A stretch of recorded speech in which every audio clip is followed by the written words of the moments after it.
Ladies and gentlemen, let's welcome Perry to the stage and give him a round of applause.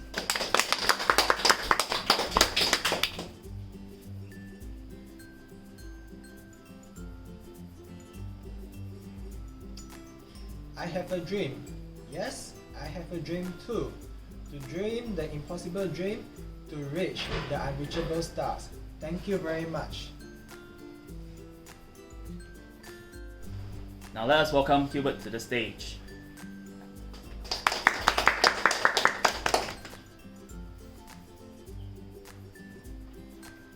Ladies and gentlemen, I have a dream. An impossible dream, a dream I would like to see turn into reality one day. After all, impossible is spelled I am possible.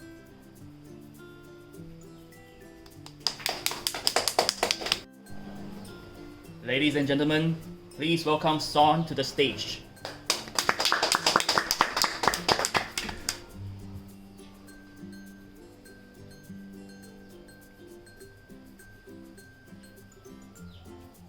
I have a dream where children have a childhood, get a life, and live their dreams.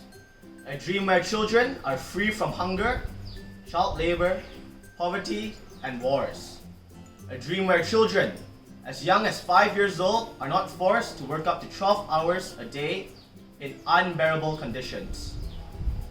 A dream where children are not forced to bear arms to fight in wars.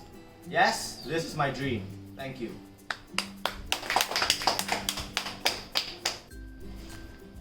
Ladies and gentlemen, please welcome Amelie to the stage.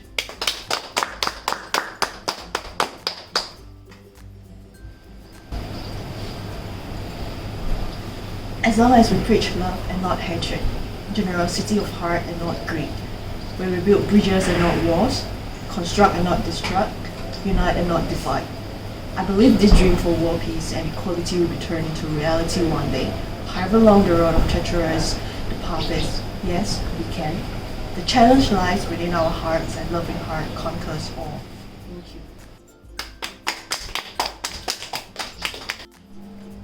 you. Ladies and gentlemen, let us welcome Atika to the stage.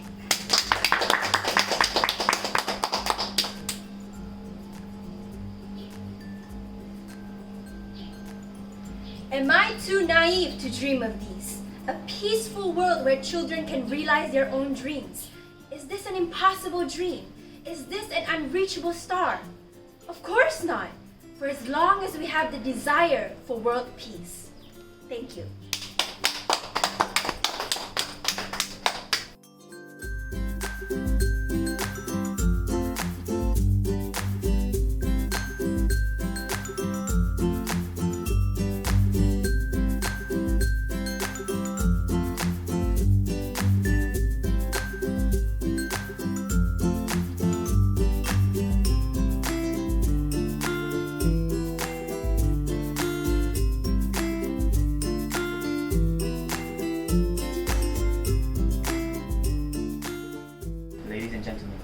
I'm going to tell you my journey in Toastmasters. My name is Elton. I'm a very shy person.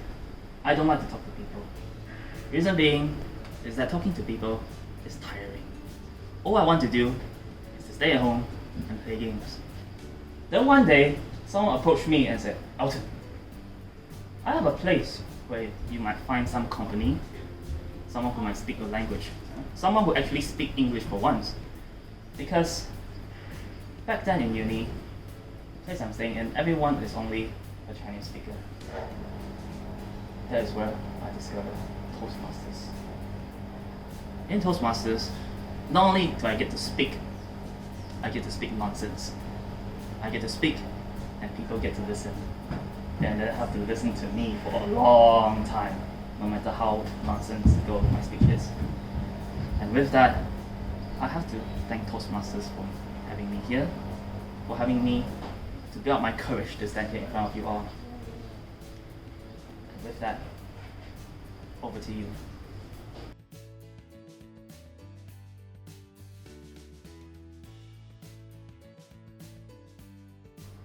Everyone likes traveling, right? But then when you travel, there's this question, Well, do you follow a traveling agency or do you travel on your own? A lot of people would go to the agency because they're scared that they get lost and they don't know where to go. But for me, traveling on your own is the best way to do it. Because you know where you want to go. You know what you like, you know your preferences. If you go with a traveling agency, they'll bring you to all this, cliche touristy places. Of course they look nice, but I mean everyone's been there, so what's there that you haven't seen online? So if you travel on your own, you can look up places that, what do you call this, hidden gems. Where places that people have never been before, or like special places that only you or a fandom knows. Like for example, when I went to Korea last year, I was a huge K-pop fan. But when you go to traveling agency, they wouldn't know all these K-pop places on to buy albums or where the artists have eaten. They wouldn't know all this stuff. Only you would know because you follow them very closely online. So if you travel on your own and you wanna find these places, it's the best travel experience ever. So, in the end, and not to mention, it's much more cheaper if you travel on your own. So, all in all, if you want to travel, save up your money to buy other stuff rather than spending it on a traveling agency. Traveling on your own, doing your own research is the best way to travel. And I think that nothing can top that at all.